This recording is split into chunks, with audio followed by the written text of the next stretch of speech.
I felt dizzy after dinner. My daughter-in-law said it was just my age. I pretended to sleep and heard her on the phone. It's just a matter of time, so I called the police. At 82, I've learned patience is the most lethal weapon. Subscribe now and comment where you're watching from. This is my story.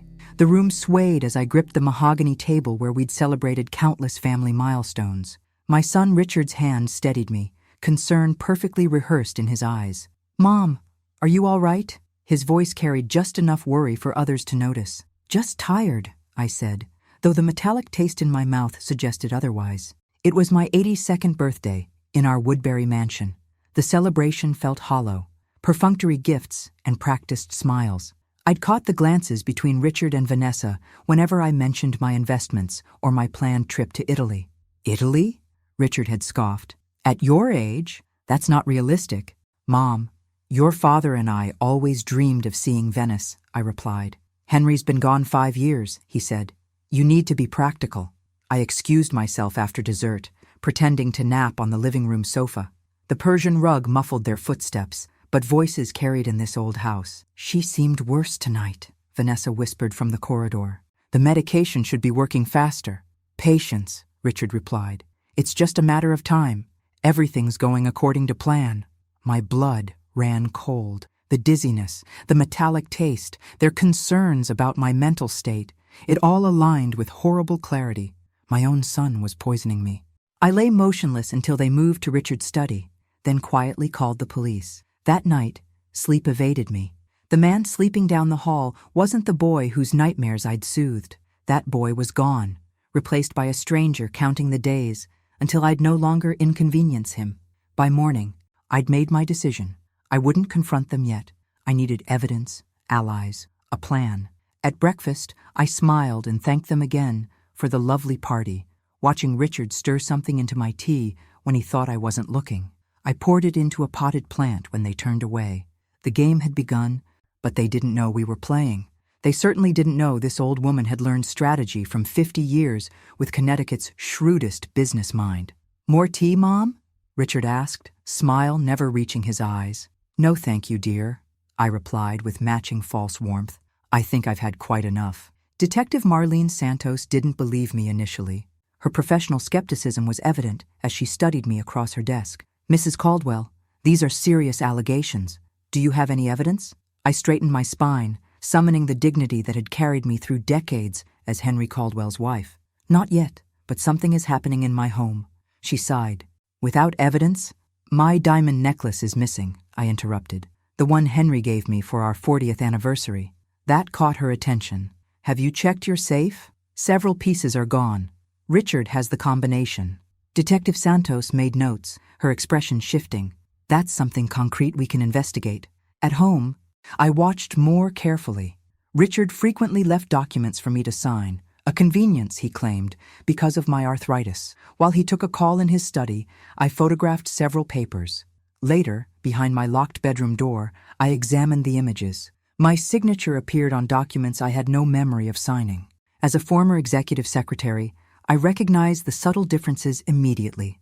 Someone had forged my name. That evening, my tea tasted bitter. I discreetly emptied some into a container in my purse. The next day, I visited Dr. Harrison, my physician for 20 years. He looked troubled when I described my symptoms. "Dizziness, confusion, metallic taste. Are you taking any new medications?" "Only what Richard gives me." I showed him the tea sample. "Could you test this?" Dr. Harrison reluctantly agreed and wrote down a name, Theodore Walsh, an elder law attorney. I started documenting everything: symptoms, missing items, overheard conversations. I noted how Richard intercepted calls from my friends, claiming I was resting or confused. That night, I found Richard examining financial statements in my study. "Looking for something?" I asked. He recovered quickly. "Just organizing your papers, Mom. You've seemed forgetful lately. Did you organize the Westbrook property statements too?" "Yes, everything's in order." He'd fallen into my trap.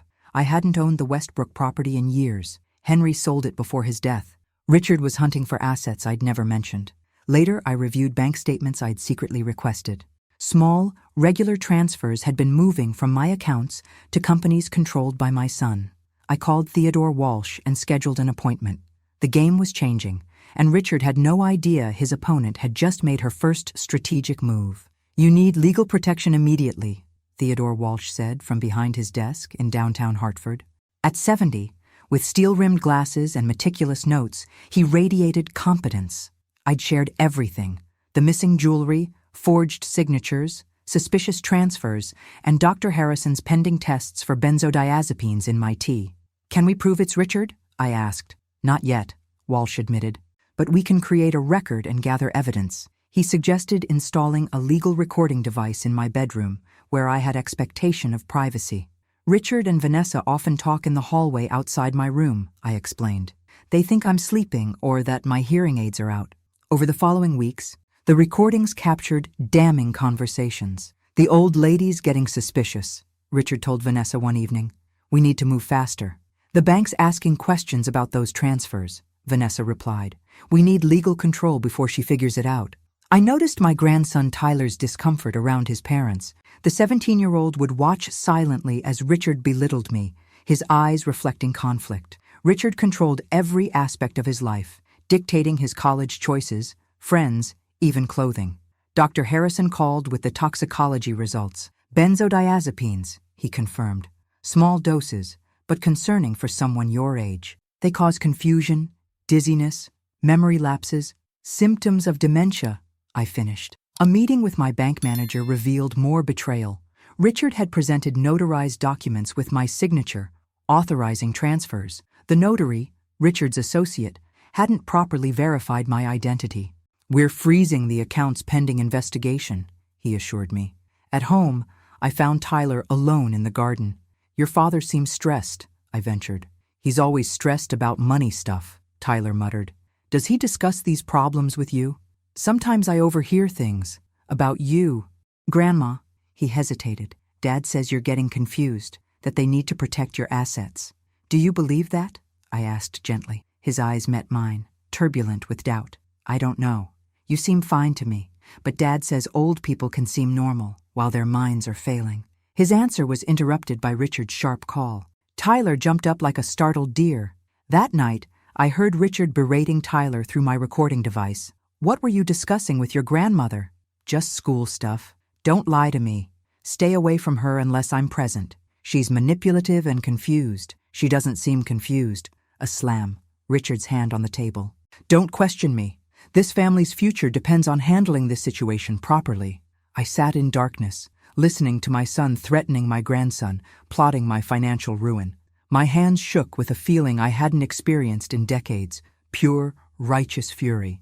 Howard Steinberg's downtown office hadn't changed in 30 years. At 78, he'd been Henry's attorney and friend, and now wore a troubled expression as he listened to my recording. "Richard's voice is unmistakable," Howard said, removing his glasses. "I'm devastated. I've known him since he was a boy." Theodore Walsh, whom I'd invited, interjected. "We have bank records showing unauthorized transfers, toxicology reports, and these recordings. Detective Santos can build a case." "Richard is respected in this community," Howard warned. "People will find it hard to believe." "Which is exactly why we need strategy, not just evidence," I replied. We crafted a plan.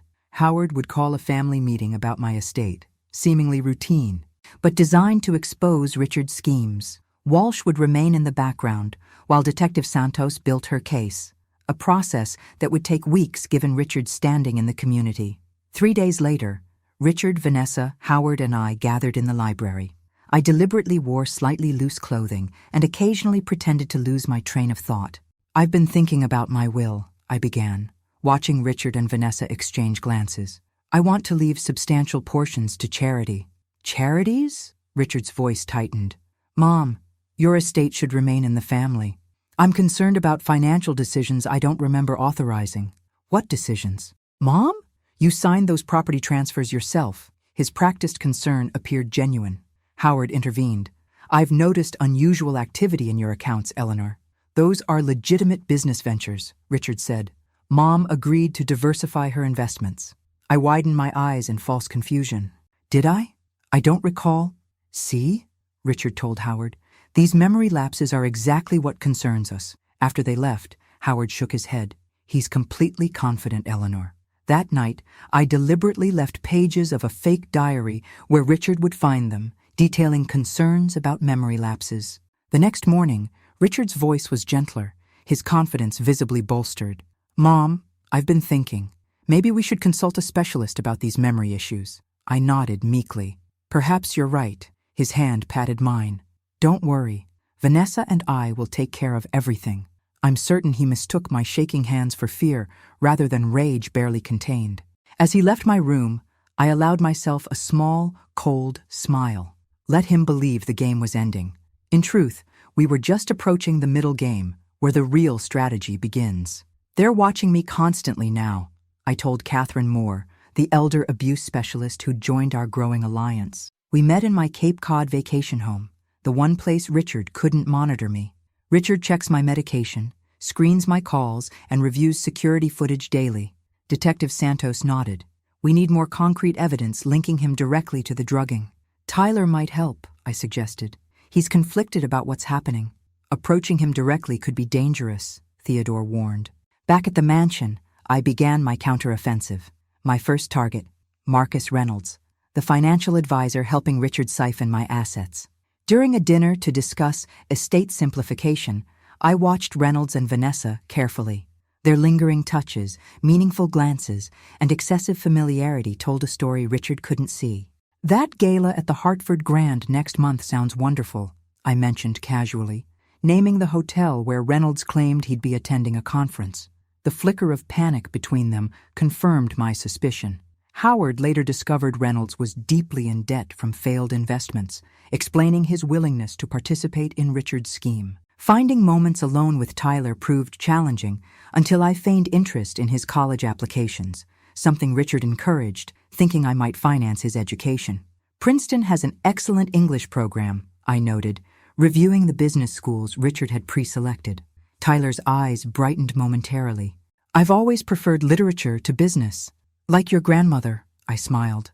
"I taught American literature for 20 years. Dad says business is more practical," Tyler muttered. "Your grandfather studied both," I replied.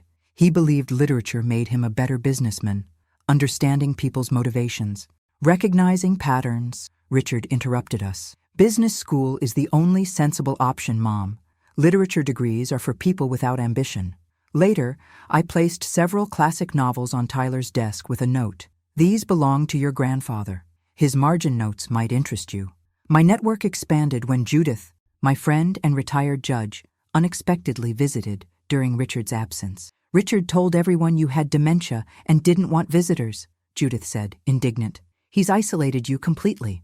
Through Judith, I reconnected with Margaret, another dear friend, and Laura, my niece, each becoming a link to the outside world. The most unexpected ally emerged when Richard hired Meredith as my caretaker. After witnessing Richard's verbal abuse and Vanessa adding something to my food, Meredith's loyalty shifted. "I've worked with elderly patients for 15 years, she whispered one day. "What they're doing is criminal." "I need proof," I told her. "I'll help," she promised. "My mother died alone because my brother isolated her. I won't let that happen to you." Later, I saw Tyler lingering outside my room after signing documents for Richard. "Everything all right?" I asked. His voice was barely audible. "Grandma, I saw Dad changing numbers on those documents after you signed them." Our eyes met in understanding. The circle of deception was beginning to fracture from within. My collapse wasn't planned. During an argument where Richard threatened to cancel my doctor's appointment, genuine stress caused my blood pressure to plummet. The room tilted sideways, and darkness closed in. I awoke in Hartford Hospital, a cardiac monitor beeping beside me. Richard and Vanessa hovered nearby, their concerned expressions calibrated for the medical staff. "She's been increasingly confused," Richard told a young doctor. "Paranoid delusions, memory lapses." "I'm right here," I said weakly, "and I can speak for myself." Richard smiled indulgently. "See what I mean? Mom gets very defensive about her condition. Through the medication fog, I recognized the danger. This hospitalization could provide Richard the documentation he needed to take control of my affairs." Dr. Harrison arrived after being alerted by the hospital about my admission. He requested a consultation with his colleague, Dr. Karen Chen, citing concerns about my recent blood work, showing unusual substances. This professional courtesy request, though initially resisted, was eventually granted after Dr. Harrison hinted at potential medical negligence concerns. When they thought I was sleeping, Richard and Vanessa whispered in my room. "This is perfect," Vanessa murmured. "We can have her declared incompetent right from the hospital." "I've already called Dr. Greenberg," Richard replied. "He owes me from the Peterson lawsuit, one evaluation, and we'll have guardianship within days." When they left for coffee, Dr. Chen appeared with a neuropsychologist. "Dr. Harrison briefed me," she said, checking that we were alone. "I've ordered comprehensive testing, including toxicology screens." I gripped her hand. "My son is trying to have me declared incompetent." "Not on my watch," she replied. "We're documenting everything." The neuropsychological testing was exhaustive. I performed each test with precision, knowing my independence depended on the results. Richard tried restricting visitors, but Dr. Chen intervened, stating that isolation wasn't medically indicated. Catherine Moore arrived as my social worker, giving Richard no grounds to object without raising suspicions. "The toxicology confirms benzodiazepines," Catherine whispered. "Detective Santos is building a case, but we need to keep you safe." We developed a discharge strategy. Dr. Chen recommended a transitional care facility for monitoring. Actually, a secure senior apartment Theodore had arranged. Richard objected until Dr. Chen suggested the alternative was an extended hospital stay with further investigation into the unusual substances in my blood work. The night before discharge, Tyler visited alone, placing a small package on my bed. "Dad's computer password," he whispered, "and photos of documents I found. Plans to change your trust. This is dangerous for you," I warned. His jaw tightened. I'm tired of being scared of him. When Richard arrived the following morning, Dr. Chen presented comprehensive neuropsychological results showing my cognitive functions were intact. His face darkened as she explained my symptoms resulted from unexplained medication interactions requiring investigation. "My mother needs family care," Richard insisted, his control slipping. "Interesting," Dr. Chen replied coolly, "because medically, there's no evidence of cognitive impairment whatsoever." For the first time, I saw fear in my son's eyes. His carefully constructed narrative was unraveling. The transitional care facility became my war room. From my apartment, I coordinated with allies while Richard believed I was under medical observation. "He's accelerating his plans," Theodore warned. "Richard's filed for emergency guardianship, claiming your hospitalization proves you're incapable. But the medical reports, he's brought in his own specialist who never examined you, but is willing to testify. And he's frozen several accounts as your financial advisor." My hands trembled with fury. "Then we accelerate too." Our counteroffensive began with Dr. Chen and Dr. Harrison filing reports documenting my competence and raising concerns about unexplained benzodiazepines. Detective Santos executed a search warrant on my bedroom, preserving evidence from the legal recording device. Richard visited with Vanessa, bringing flowers and concerned smiles. "The doctors say you're doing better, Mom," he said warmly. "We've been so worried." I played along, appearing frail and slightly confused. "The doctors are very nice here. We're fighting this ridiculous bank investigation," he continued. "Someone's clearly misinterpreting your financial decisions." "What decisions?" I asked innocently. Richard explained patiently, as if to a child. "The investment transfers you authorized. Don't worry, I'm handling everything."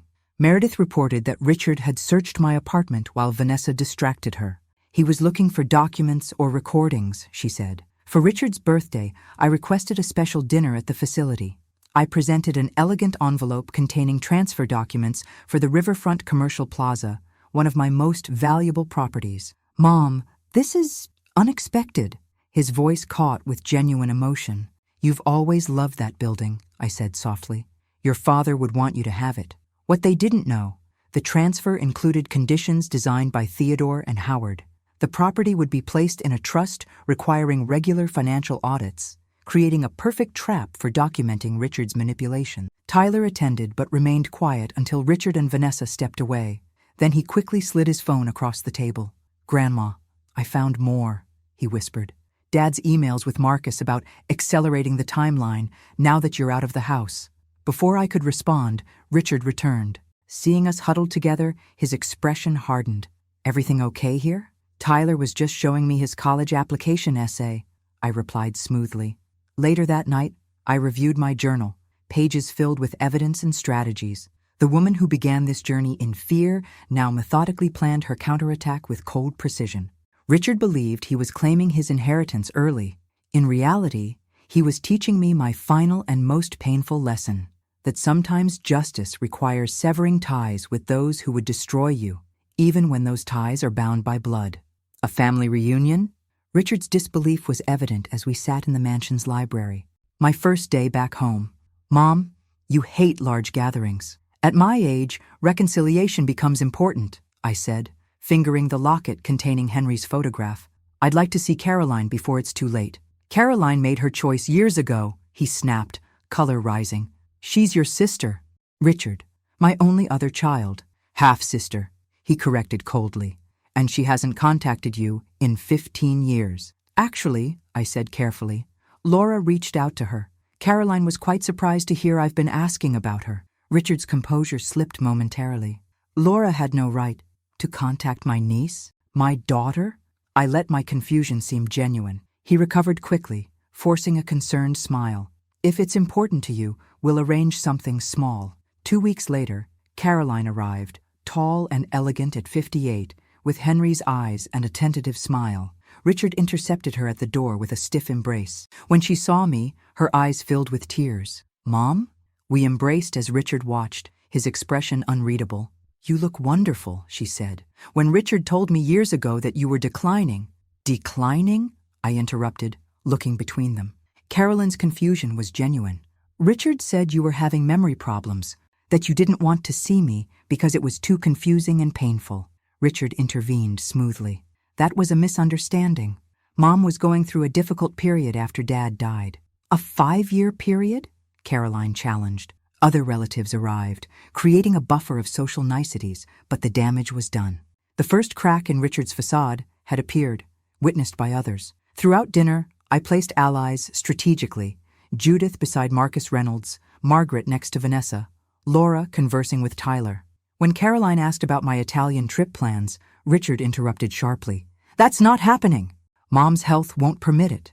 My health is excellent according to Dr. Chen, I countered. Dr. Chen doesn't understand your day-to-day limitations, Richard insisted, his tone hardening. Primary caretaker? Caroline asked. Mom seems perfectly capable. Appearances can be deceiving, Vanessa interjected. We've documented numerous episodes of confusion. Caroline's posture straightened. For what purpose, exactly? Richard gripped his wineglass tighter. For her protection, obviously. Tyler unexpectedly joined Caroline's side. Grandma recites poetry from memory better than my English professor. Tyler, you don't understand adult matters, Richard snapped. I understand that Grandma isn't confused, Tyler persisted. I understand that you talk differently about her when she's not around. That's enough. Richard slammed his hand on the table, rattling glasses. The outburst silenced the room. Meredith discreetly recorded the scene. Later, Caroline found me alone in Henry's study. I showed her everything. Bank statements, medical reports, recordings. He told me you didn't want contact, she whispered. I wrote letters for years, called every birthday. I never received them, I said, pain constricting my chest. He stole 15 years from us, Caroline said, tears streaming down her face. Tyler stood watching from the doorway, his young face set with newfound determination. I'll testify, he said quietly, about everything I've seen and heard. The mansion became a battleground after the reunion. Richard fired Meredith immediately, hiring a stone-faced woman who reported my every movement to him. My phone disappeared. The doors to the garden were accidentally locked. My medications increased, which I carefully pretended to take. Your confusion is worsening, Richard insisted during breakfast. We've scheduled another evaluation. With Dr. Chen? I asked innocently. With Dr. Greenberg, Vanessa answered, a specialist in geriatric psychiatry. That afternoon, while Richard met with Howard, I deliberately knocked over a teacup, soaking documents on the dining table. I'm so sorry, I gasped, while secretly examining them.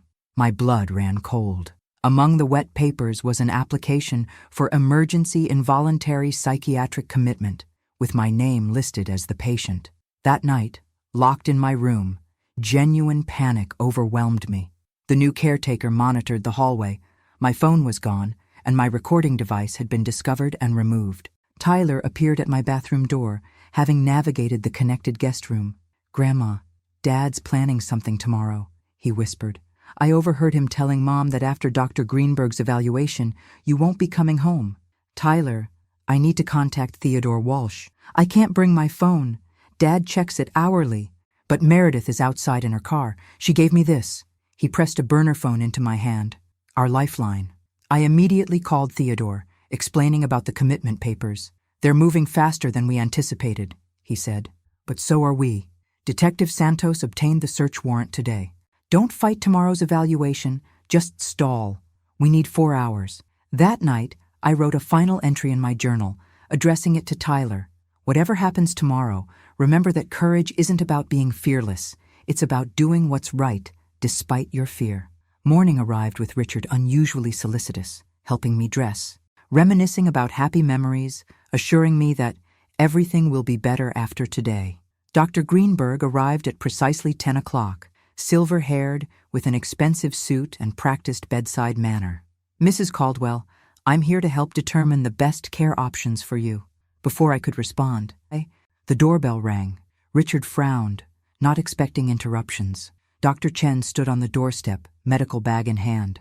"I'm here for Mrs. Caldwell's follow-up," she announced. As scheduled, another car pulled into the driveway, Detective Santos with 2 officers. Behind them, Theodore Walsh and Howard Steinberg emerged from a third vehicle. Richard's face drained of color. "What is the meaning of this?" Detective Santos approached. "Mr. Caldwell, we have a warrant to search these premises and to speak with Eleanor Caldwell." "This is preposterous," Richard sputtered. "My mother is unwell." "Which is exactly why I'm here," Dr. Chen interrupted. "Eleanor, are you all right?" I met her concerned gaze. "I am now." The search uncovered everything.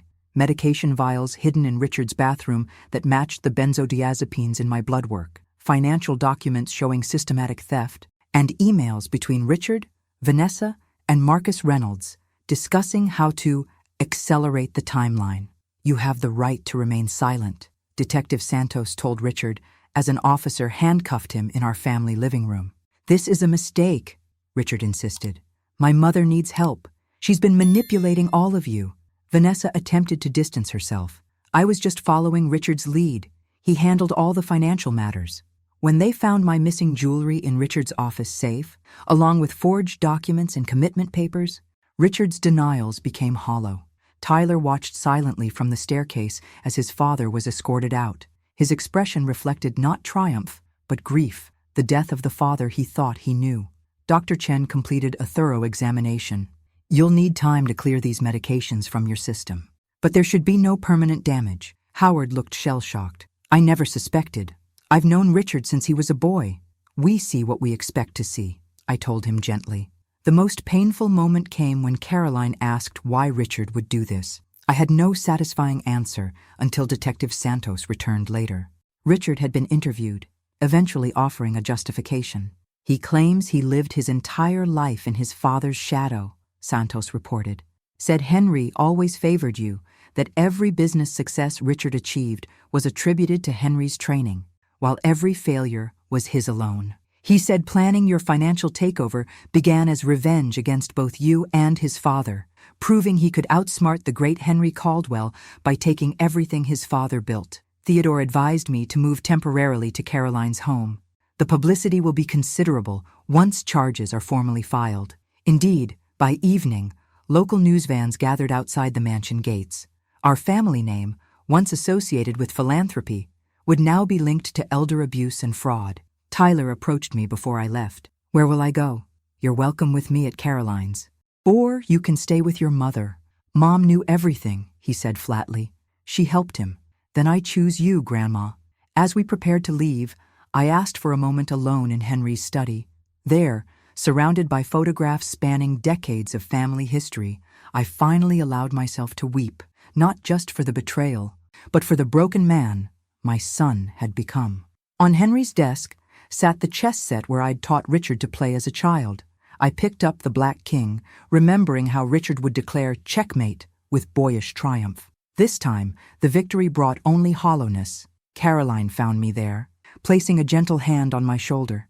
"It's not your fault, Mom. Isn't it? I raised him. I never saw what he was becoming. He made his choices, she said firmly.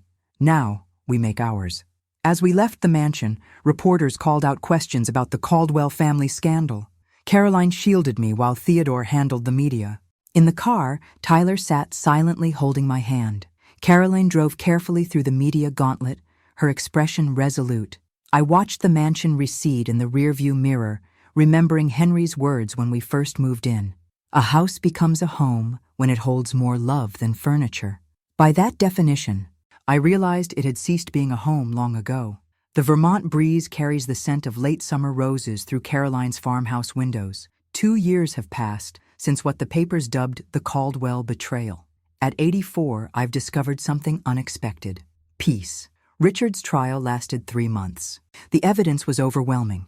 Financial records, medical tests, recorded conversations, and testimony from Tyler, Meredith, and Marcus Reynolds, who cooperated for a reduced sentence. Richard received 15 years for elder abuse, fraud, and administering controlled substances without consent. Vanessa pled guilty to lesser charges in exchange for testimony, receiving probation and community service. During the trial, evidence emerged of Richard's controlling behavior toward her as well, though it mitigated rather than excused her actions. Tyler, now 19, sits beside me on the porch swing, discussing his literature classes at the local university. Caroline tends her garden nearby, occasionally joining our conversation. Professor Jennings said my analysis of Faulkner showed remarkable insight, Tyler says, a tentative pride in his voice that grows stronger each month. Your grandfather would have loved discussing Faulkner with you, I tell him. He always said understanding human nature through literature made him a better businessman. Meredith visits regularly, now pursuing a degree in gerontology. Dr. Chen conducts my quarterly checkups personally. Detective Santos calls occasionally, keeping me updated on elder abuse prevention initiatives. Margaret and Judith arrive for our weekly bridge game, completing the circle of genuine relationships that sustain me. Laura brings her children monthly, ensuring family connections continue. Theodore and Howard reorganized my finances, establishing protections against future exploitation and creating a foundation that funds elder abuse prevention. My story, shared through controlled interviews, has helped other families recognize warning signs. The doorbell rings. Caroline returns from the garden with an unexpected visitor, Richard's former assistant, bearing a letter. He asked me to deliver this personally, she explains. He's eligible for his first parole hearing next month. I sit with the unopened envelope, my name written in the handwriting I've known since Richard first learned to hold a pencil. Finally, I open it. Mother, it begins formally. My therapist encourages honesty as part of rehabilitation. The letter continues with clinical descriptions of his diagnosed narcissistic personality disorder, childhood resentments, and cognitive distortions that led to his crimes. Only in the final paragraph does Richard's true voice emerge. I don't expect forgiveness. I'm not sure I deserve it, but I wanted you to know that in the quiet of my cell, I've finally begun to understand what Dad always knew, and I refuse to see, that your strength was never something that diminished mine. I fold the letter carefully. Will you attend the hearing? Caroline asks gently. No, I reply. My presence would only complicate things. Richard needs to find his own way now. Tyler helps me up, his support natural rather than hovering. As we walk inside for dinner, he asks the question I've been expecting. Do you regret how everything happened? Grandma? Having to send your own son to prison? I pause in the doorway, looking out at the life I've rebuilt. I love the boy Richard was, I say finally, but I cannot forgive the man he chose to become. I glance at our small family gathered around the table, smaller than before but infinitely more genuine. Life is too short for regrets, darling. It's too long to live surrounded by lies. Sometimes you have to let the painful truths fully reveal themselves before the good things can finally flourish. This isn't the family I expected in my 80s. It's smaller, imperfect, wounded in places that will never fully heal. But it's real, built on truth rather than manipulation, on love freely given rather than coerced. As I look around at these faces, I realize that family isn't always what we're born into. Sometimes it's what we find after surviving what we thought would break us. Thanks for listening. Don't forget to subscribe and feel free to share your story in the comments. Your voice matters.